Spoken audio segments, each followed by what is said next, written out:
Neighbourhoods completely emptied of their residents. Only 3 years ago, Jalala in northern Iraq was a town with 80,000 inhabitants. In the hands of Islamic State until 2014, Kurdish forces have since recaptured the town. At the end of 2015, some of the town's inhabitants began to return. But it's hard to resume normal life when the scars of war are still so present. In the market of Jalala, the fragrant aroma of spices is all but a distant memory. We came back recently and found all these shops were burned. We managed to rebuild everything and open up again, but a lot of people are still absent. God willing, the situation will get better. The escalating violence has forced millions of Iraqis to flee. Over 3 million people are now displaced. Forced to flee, leaving behind a home, land and friends.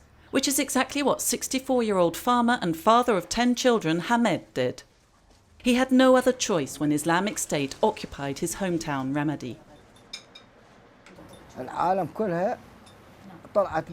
Everybody fled, by car or on foot. My car had broken down, so I called my son-in-law. He came to pick up the family, but I stayed at home. The next day, I was hit and injured by a mortar missile and I was taken to the hospital and had surgery. In October 2014, Hamed's son was killed by a sniper.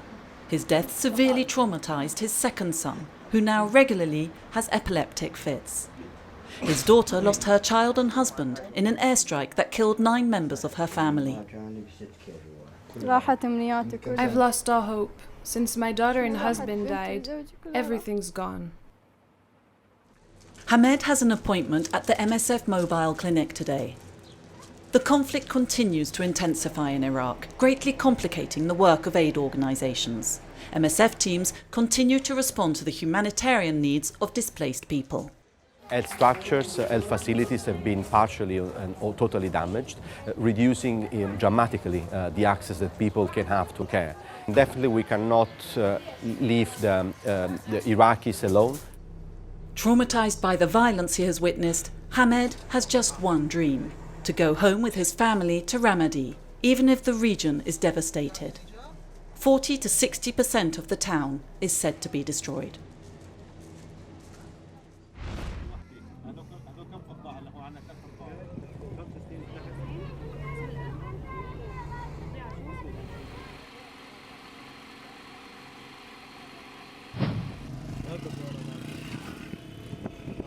Trapped in an area barely 25 kilometres square.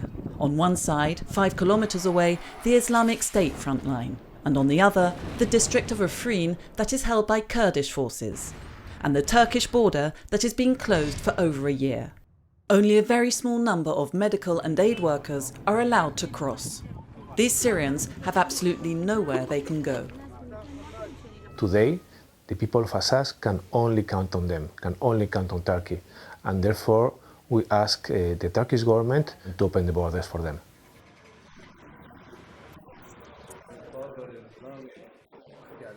We have seen markets and hospitals bombed. Our own staff, many of them, they have become displaced persons themselves, joining other tens of thousands of people fleeing and settling in overcrowded IDP camps, or in areas where they don't have access to the basic services.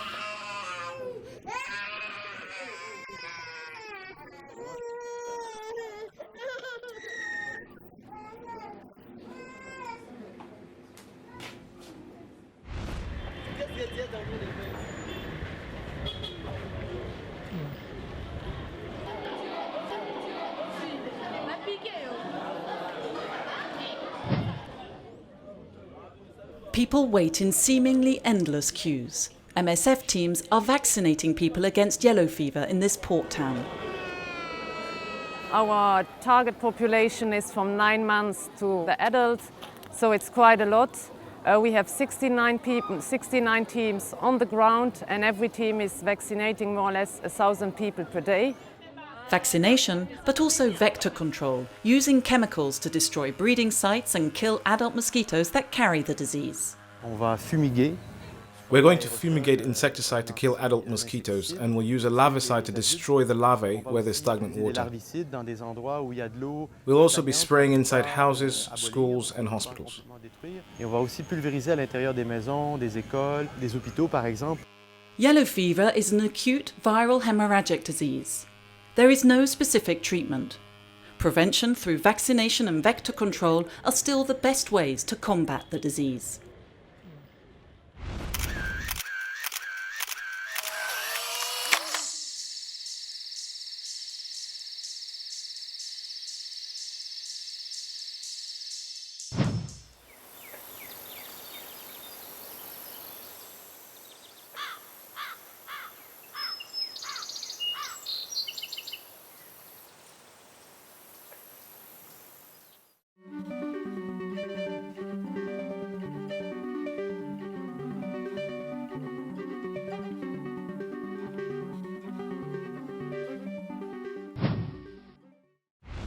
Yellow fever is a viral hemorrhagic disease like dengue fever and Ebola. It's caused by a virus transmitted by the Aedes mosquito, but only infected females can actually transmit the disease. It bites mostly during the day. Yellow fever occurs in tropical regions of the Americas and Africa. In around 80% of cases, the infection causes no or very mild symptoms, similar to those of the common flu or malaria. They usually disappear within a few days. In around 20% of cases, the disease is far more severe, and other symptoms develop. Jaundice, hence the name yellow fever, kidney disorders, bleeding, convulsions, and even coma. Between 25 and 50% of severely affected patients die. According to the World Health Organization, an estimated 30 to 60,000 people die of yellow fever every year. It's a difficult disease to diagnose, as the symptoms alone are not enough. A blood sample has to be taken and sent for testing at a specialist laboratory. Although the disease was discovered 90 years ago, there is still no treatment for the actual virus. Patients can only be helped to overcome the disease by treating the symptoms. So prevention is crucial. To reduce the risk of mosquito bites, effective personal protection is key. Vector control to combat the mosquitoes is also important. This includes getting rid of stagnant water, as this is where they lay their eggs, and spraying and fumigating insecticides to eradicate breeding sites and eliminate adult mosquitoes. Another means of prevention is vaccination. A vaccine was found long ago. Affordable, effective in almost 100% of cases, just 1 month after injecting a single dose, it provides lifelong protection. It's a tricky vaccine to produce. The virus is first injected into a fertilized chicken egg. The egg is then kept in an incubator for around 3 days, the time it takes for the virus to multiply. Then, the white of the egg, which at this point contains millions of vaccine viruses, is extracted from the egg.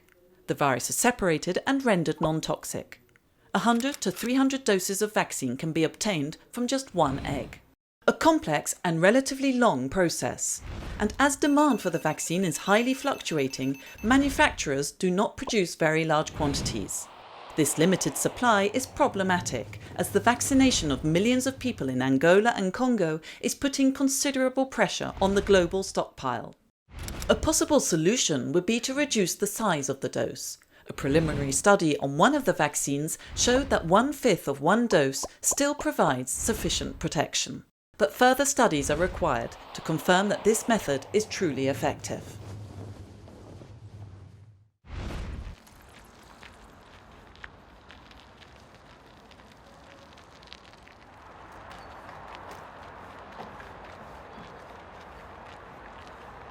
Je suis arrivé le dernier jour du déménagement entre l'ancien camp de Grande-Sainte, qui était une jungle boueuse, insalubre, et j'ai été touché de voir quelques jours après tous les bénéficiaires qui venaient d'investir leur cabane sur le nouveau camp venir spontanément et dire "Oh my friend, it's a good place, it's dry, no trouble now, no more mud." Ça, c'était très émouvant de voir que ces gens, tout d'un coup, ils retrouvaient une dignité. Et oui, ça, c'est quelque chose qui touche. Mais c'est tellement fragile. peut-être que ce camp, dans 15 jours, on n'en parlera plus. C'est ça qui est frustrant aussi. Je suis un Français gascon, avec des idées politiques, avec une action sur la politique locale. Et de voir que nous, Médecins Sans Frontières, on est obligés d'intervenir sur la France, alors qu'on est un pays développé, qu'on a été capable dans les années 70, en 79, d'accueillir 120 000 boat people sous une droite conservatrice. Et de voir qu'aujourd'hui, un gouvernement de gauche n'est pas capable de gérer le destin de quelques milliers de migrants, ça me met hors de moi, parce que c'est facile à faire, si c'est fait intelligemment, si on est pétri d'humanisme. Et moi, il y a une phrase qui me vient de Jaurès, qui dit « Le pouvoir se mesure à l'audace ». Nous, on a eu l'audace, le maire de Grande-Sainte a eu l'audace de lancer ce camp. On a eu l'audace d'investir là-dedans et de se lancer dans l'aventure. Mais où est l'audace de l'État? Qu'est-ce qu'ils font? Qu'est-ce qu'ils font?